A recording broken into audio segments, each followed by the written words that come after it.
Bonjour, everyone. Bonjour, Simone. Thank you so much for joining us today. My absolute pleasure. Bonjour tout le monde.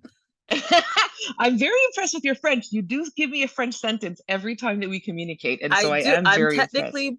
I am technically bilingual. I was in extended French and I went to school in Montreal. So Ah, yeah, wonderful. en Ben, français.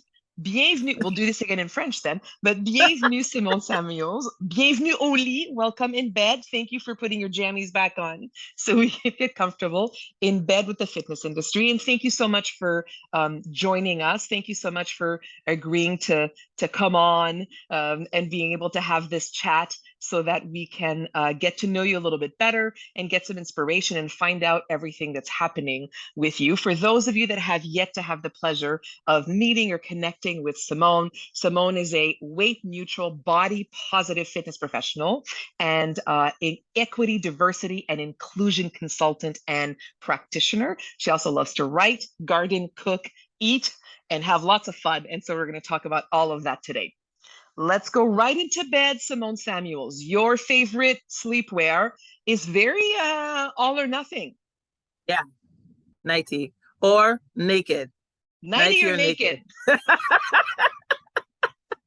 I would ask, is it too personal to ask what leads to the decision? Is it a weather dependent thing? Nighty or naked? If the air Ready to conditioning's play. working. Well, okay. So I read a study long ago about how it's healthier to sleep naked, right? So I actually don't have a partner currently and I live by myself. So it's not so much make sure you're already ready for whatever goes down. It is really much more. I have the liberty of sleeping in whatever I want to sleep in because, I live by myself. So it's comfortable. And also a lot of my sleepwear choices are guided by what I feel most comfortable in. So like Mm. I have big boobs. And so nighty the not nighties, pajamas. I don't like anything buttoned down. I find especially when Mm. sleeping that they start to gap, they start to pull and that kind of thing. Exactly. And the boobs, you wake up and One's your boobs coming out of out. one. Yeah, it's just Yeah, not. exactly. Gotcha. So you don't have that when you're naked, and you don't have that when you're wearing a nightgown. So Nice. and Excellent. nightgowns make it easier to go pee. That is true. So It's true. it's about functionality for me. I appreciate. Thank you. Thank you for being specific and sharing all of that with us now, especially since you are a night owl. Your 1, 2 a.m. is your nighttime. Do you actually, so what are you doing as a night owl? Is it more Yeah. that you're out, you're in, you're working, you're watching shows? What are you doing late at night? I find that so my energy, so like Mm. and maybe if I've messed up my circadian rhythm, I feel like, but honestly, I hit my main stride in terms of energy and alertness and awakeness. And I want to do stuff at nighttime. And I've been like Mm. this since I was a baby. My mother told Interesting. me that I learned how to walk at nighttime. Um, like I'm very much a night person. When people are like winding down, like, oh, it's 7 o'clock, I'm tired. I'm just getting started. Like my Wow. best ideas come at night, so I like the nighttime. I like to stay up at 1. When I'm dead is when most of the world seems to be perky. So I'm not a morning person. Like Perky. my brain does not work until around 11 a.m. at the Wow. earliest. When I Very wake up cool. in the morning, it's like and I've never done drugs and I don't drink, but I feel like that would be most analogous. Like I can't think, I move really slowly, I don't know where I am, I Mm. don't know what to wear. It takes me like an hour to leave my apartment. I'm not fresh in the morning at all, no matter how much sleep I've received. Excellent. That's well, wonderful. And nice to know that you're still making the most out of that in what you do and you work with who you are and you stay authentic to who you are and you work with that. I love that. To the extent that You you can, right? Yeah, yeah, may as well. I mean, especially if you're living in an industry that's got hours that vary a little bit, then that's even better. You can play around with that and you can do different things at different times. So I love it. If not even just like produce stuff for people internationally and be available in different time zones and anything else. So that's really cool. The West Coast people would love the access to having like a 6 p.m. thing for them, which is 9 p.m. thing on the East Coast. So that's really cool. Let's talk about how you join the fitness industry. I heard this story and I'd love for you to share it with us. You found that there was a lack of diversity in fitness leaders in our industry. You found that you didn't see yourself represented in the people that were personal training, teaching classes, etc. And so you decided to step on stage and make a difference and get certified. What were some of the initial challenges and any challenges that you still deal with along the way in creating this space for yourself in the industry? Hmm. Um, where do I even begin? Yeah. Um, I really felt, so I think it has to be said, and I never typically use the word never, but Mm, I never thought I would be a fitness professional of any sort. There was no mm, reason to think that I would be a fitness professional, like literally none. I wasn't into athletics. I mm, don't like to run. I don't like breathing hard. I don't mind sweating, but I just always saw myself as more academically inclined as opposed to using my body for anything. mm, So it's not like I mean, and later on in later years, I started to have this quest of representation, but more so it was like, living in Montreal at the time. It's really dark. It's really cold. I'm not close to my family. I need to find something to do after class and all that kind of stuff. Let me go mm. to the gym. There's an energy cardio there at Water. And Yeah. I would I've always t- go I've there. taught it that one for sure. That's so Oh, cool. really? Love that. Yeah. Yeah. So there was a Zumba class there taught by this lady named Daisy, and I loved it. It was like a Nice. club vibe, it was like a party. And I went to that one so frequently. I was living downtown on Hutchinson, and I was a little poor student, so I would like walk it was Mm, also a nice walk, just walk along Sherbrooke along to Atwater to go to these classes. And it was during those long walks that I realized you love this so much. You've mm, found something that you loved in a way that you haven't loved anything like this before. Maybe you should take it a little more seriously. Like, wouldn't it be cool if you're gonna be here so often? You should like maybe look into getting paid to do this. So it mm. really was first an economical thing. I one Interesting. of the unfortunate people who went to law school. A lot of debt comes with that, and so it Mm, was like, maybe this could be like a side hustle. And it's only in thinking about you know entering the field that I realized, oh, but I don't have the body for it. Like, mm, I remember looking at Daisy and thinking about how she was teaching 2 3 classes back to back, and I thought to myself, I would never be able to do that. mm, LOL. Fast forward, 5 6 years, and mm. I've taught 3 classes back to back sometimes. Wow. So I've surprised myself. But it was like, yeah, I don't have the body for this. And I was following those fitness Wii DVDs and Mm, the Nintendo Wii Zumba stuff, and everybody has a six pack. At the time, Zumba's advertising and branding was very much people who are conventionally thin, etc. at the So time, yeah, the I did. entire industry was was very much like that. Zumba, Yeah, etc. Yeah, for sure. yeah. And so I just really wasn't sure how people would take me. I Mm, just imagined that people probably want to learn from somebody who's a good role model, whatever mm, that means. And in my mind at the time, that meant somebody who is thin and has succeeded with weight loss. Like, why would you mm, go to the class of somebody who's larger? I didn't think that people would take me seriously. I thought mm, that people would question my knowledge. Like, how do you know how to do a plank? If mm. how would you know how to do a plank? You don't look So like somebody. even the quality of your movement, you think that people would doubt. Yeah. Mm, And that's my own internalized fat phobia. And to be honest, Natalie, mm, I really do actually, that's in the back of my mind, even now when I teach. Sometimes mm, I'm like, you have to be able to you show all the movements. Like, there might be a student in your class who's secretly judging you, mm. or wondering if there's anything Yeah, you could teach them. So that's yeah. it's still there. It's residual. Mm, Um, and I also always felt like, Gandhi, you be the change you want to see in the world. So I mm. figured I would try. I will get my Zumba B1 license. Yeah. I went to Montreal to get it. I feel like, did I do it in French? I'm not sure if I did it in French, but anyways, I went to Montreal Mm, to get it. That's the closest place that was offering it. mm, And I wasn't immediately hired because not because of my size, but just because it's it is so easy to get your B1 as a Zumba instructor. So, right. And then, but right? that doesn't necessarily qualify you right away to teach and to, okay. Yeah. So So I where's the actually first place that you did teach? YMCA in Ottawa. Nice. Yeah. Yeah, I taught Aqua Zumba. So I got my Oh, Aqua Zumba license right after because they mm. said, there's resorts in the Caribbean that'll you could go there. So I was like, Not okay, I'll get my all. Aqua Let me Zumba. get paid to travel. You would get paid to travel. So that was like my thing. So I'm like, okay, I'll get Aqua Zumba. Cool. And that was how I got hired first because unlike Zumba, Aqua Zumba, Aquafit, I feel like no matter where I've been, Ottawa, Montreal, Toronto, it's really Mm. hard to find instructors who do aqua. There's certainly fewer of them, that's for sure. Yeah.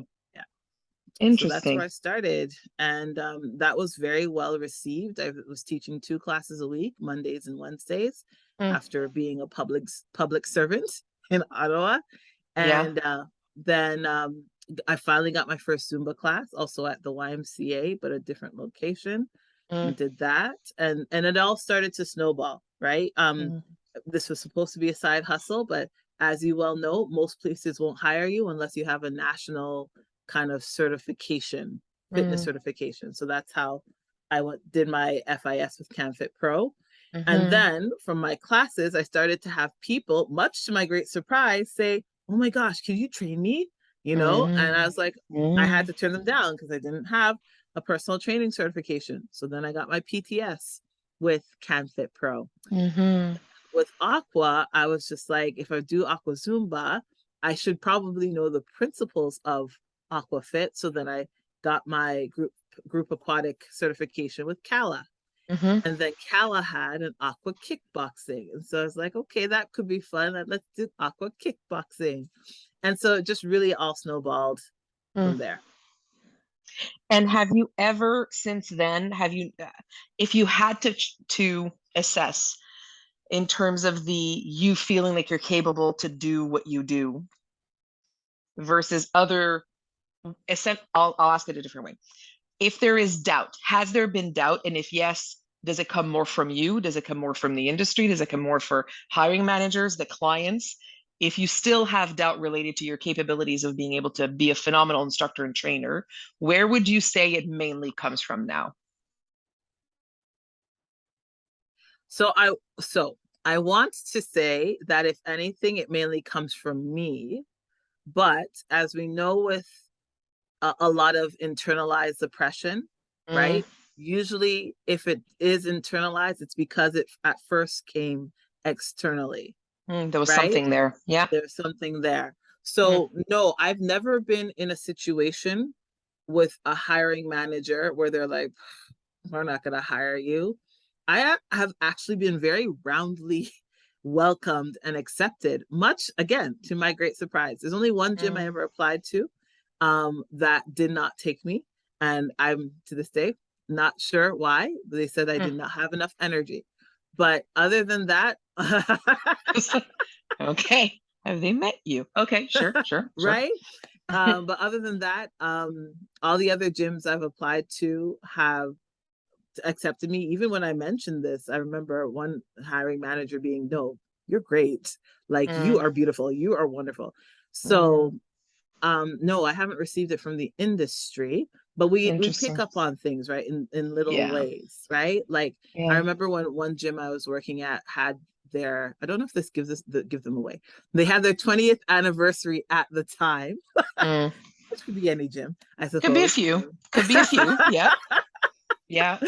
And the group fitness manager at that specific location had ordered t-shirts for all of us to wear, the wanting us to wear in our classes.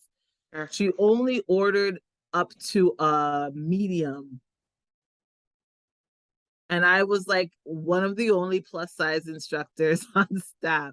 Mind you, I was able to squeeze into a medium in a Oh way that Lord. didn't look like I was like a, Yeah, you but know, that's And her Yeah. reasoning at the time was like, it would have been too much to get everybody's sizes and da da da da da. But that just puts people, especially if you're in the minority, kind of out. So again, nobody said anything, but it's a type of microaggression when those things 100%. happen, right? Yeah. And that's Yeah. what forces you to internalize. Same thing with imposter syndrome. Imposter Mm, syndrome is often something women and racialized people face, but it's not so mm, much because one day you spontaneously was like, I'm not good enough. It's because yeah. society over time has told you and has caused you to question your Mm. worthiness such that you've internalized it. So I say it comes from me, but it's because it also came from elsewhere first. So you still have oodles and oodles of years left in your career, but if you would look back and looking back on what you've been through, and somebody would be like, I don't see myself on stage. I'm, part of uh, a segment of society that isn't visualized in what we see a lot in the fitness industry now. What are a couple of tips you would say to help give them the confidence to make the leap, to help them understand that there are opportunities out there for them? What would you say looking back?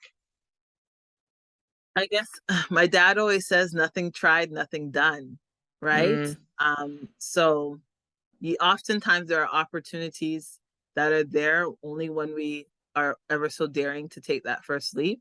And mm, oftentimes we have to create the opportunities. There are mm. things that I've gotten to do now, like this podcast, like meeting you, Natalie.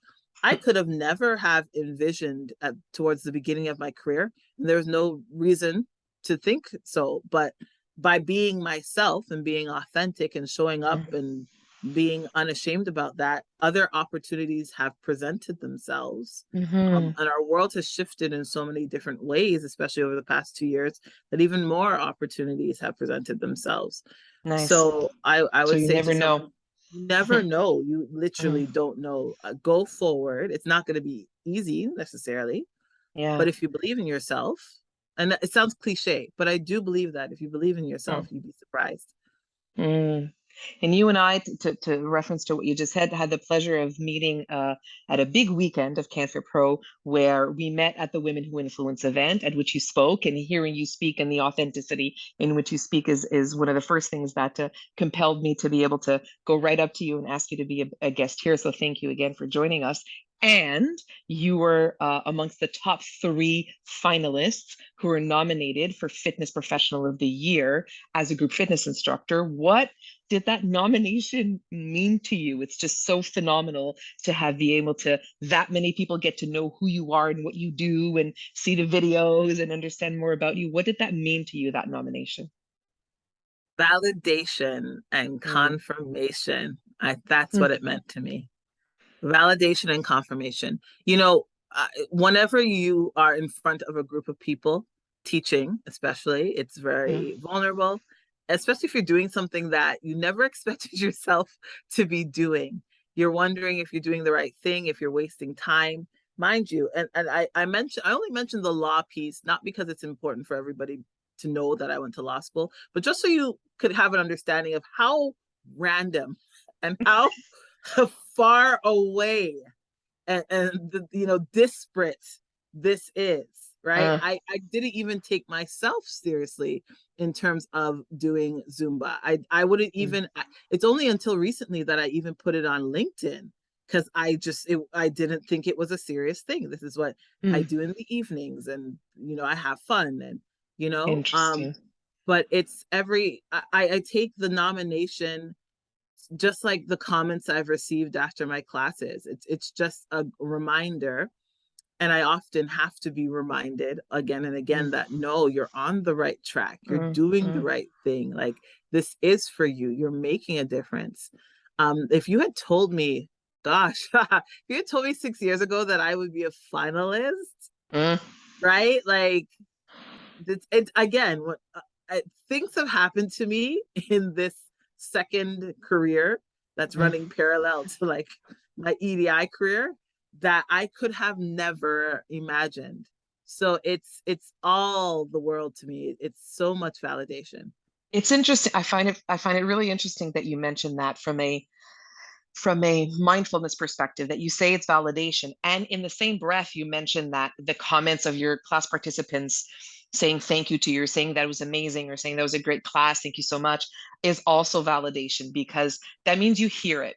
Because you know how there's people that get all the awards and all the, the glory and everything else, and they're like, oh no, it's just, oh no, no. But the fact that you're hearing it means that you can go from validation to validation to validation. Maybe one of the reasons you were a speaker in Women Who Influence, and you were nominated for that award, is because you took in all those mini validation moments to help build you up to this place. I don't know, it's what I was thinking when you mentioned both of them together. I'm like, yeah, there's opportunities to be validated in a lot of different places. And sometimes it's a big award, and sometimes it's just somebody saying, I wasn't in the mood to work out today. Thank you so much. I really needed that.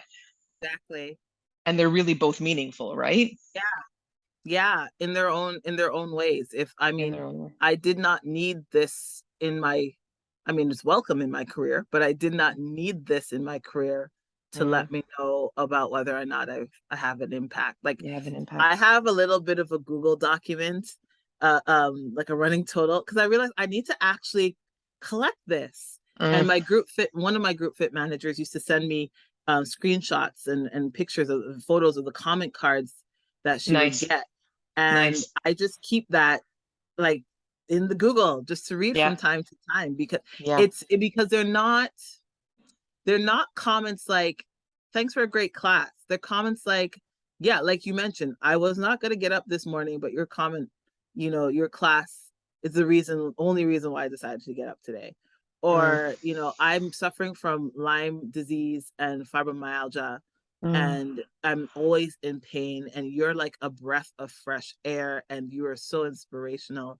Or people saying, I love that your class is body positive. I really struggle with that, and I'm just so happy to see you.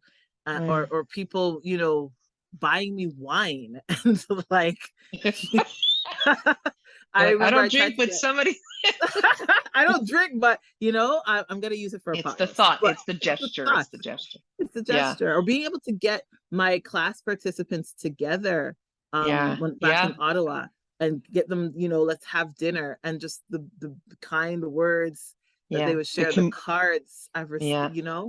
That community that you've built. I think that one of the reasons, amongst the many reasons why that community is so strong for you, has to do a lot with how you set the stage at the beginning of class by an affirmation that you share. And I would love for you to please share that with us now. Yeah. So this is affirmation 2.0. So Got it. because I have revised it. I think it needed a revision over the years. I Okay. used to start with telling people to raise their hand and say, I love my body. But so that was like 1.0. But Mm, I realized that I didn't want people to feel like they had to love their body in order to be in mm, my class. I feel like mm, there's been this message and this push to like, you need to love your body, love your body.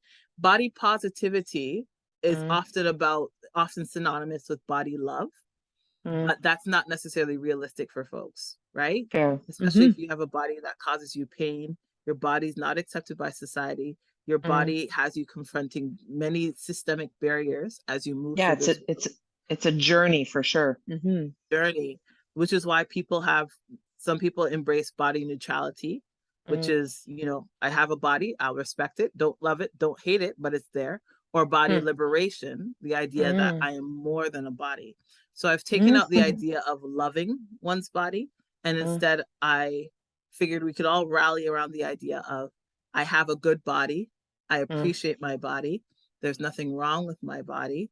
And so mm, we leave judgment, worries, and concerns at we point to the door, nothing on the mm. floor. This is actually really helpful as well, not just to set the tone, but also when I'm teaching virtually to see if everybody's on mute. There are many Ah, purposes for this. we're back to the purposefulness of your pajama and which one you choose, depending on the day. I love that there's a purpose, and this beautiful intention into everything that you do. Yeah. Before I let you go, please can you let us know you're looking forward to the months ahead? There's been a ton of changes in their industry. You've been an integral part to some of those. What inspires you? What motivates you looking at what's happening in our industry moving forward? The CanFit Pro conference that happened a couple of weeks ago was very inspiring and motivating. It Mm, really, really was. It many people are surprised to hear me say this, but it was my first time going in person, and they're like, mm, what do you mean? But you have to understand, I was either living in Ottawa or in a pandemic in the past mm, 6 years, so I never yeah. had a chance to go in person. So I have never seen so many instructors and so many presenters talk about diversity and inclusive design and inclusion. I am so used to these any of these fitness industry, not just necessarily CanFit. I've been to others where Mm, there is a panel on weight loss or keto or whatever the case may be. And I mean, these are things that we need to discuss as fitness mhm, professionals for sure. And most of the times when people do come to us as a fitness professional, it is to lose weight, or more accurately, to reduce pain, to get more active, etc. But mm, this is the first time I've gone to a fitness conference where it's like, wow, wait, we all believe in this. mm, We're on the same page when it comes to mm, diversity and inclusion and size diversity. I expected for there to maybe be some people poo-pooing what I had to bring, or confrontation, or but there was mm, none of that. And that makes me very hopeful. Once mm, upon a time, people like myself, it's just like one dots of people across Canada or North America kind of preaching this gospel. And now it just does seem like there are whole swaths of people believing in body neutrality and weight neutrality. Like, mm, there has been, every time I'm on Instagram or everybody I talk to, it's like they're a weight neutral professional. Like that, it's almost trending now. Everybody's weight neutral now. Like, mm, there is no confrontation anywhere I go. And that is weird. Now, mind you, at some of the gyms that I teach at, I do hear the gym bros talking about calorie deficits and, mm, all that kind mm. of stuff. But in general, everybody seems to have really embraced this message. And that inspires me that yes, I'm a leader, I suppose, but it's like I'm not that sore thumb sticking out Mm. anymore. Well, if you feel that, then I'm incredibly grateful for what the industry has been able to do the last few years. And there will be times, and you know what it's like. There's always an ebb and flow to movements, and so there will be an ebb and a flow to all of this. And I think that I think the concept of inclusivity, of making sure that it is present, always present, and that we are all growing and learning and understanding what it takes to build communities in which people can feel they have a right to be healthier. And you are an integral part of that. And I'm really, really grateful for the work that you're doing. And I'm really grateful that you took the time to come here today. And I'm looking forward to spending more time with you and finding out and actually getting to one of these darn classes of yours and hearing that message there and pointing at the door and pointing at the floor and dancing my bum off with you. And so Yes. hopefully we'll have the opportunity to do that soon. I would welcome that. You need to let me know. I mean, I will. I'm not teaching virtually as much anymore, more Mhm. so in person, but maybe I'll do a virtual pop-up just We'll because. see what we can do. That would be super fun. Thank you so much, Simone. Wishing you a wonderful week. I imagine you have to get out of your pajamas now, but hopefully you can stay with them for a little bit longer. Merci, mon ami. Merci. Okay. Bye, everybody.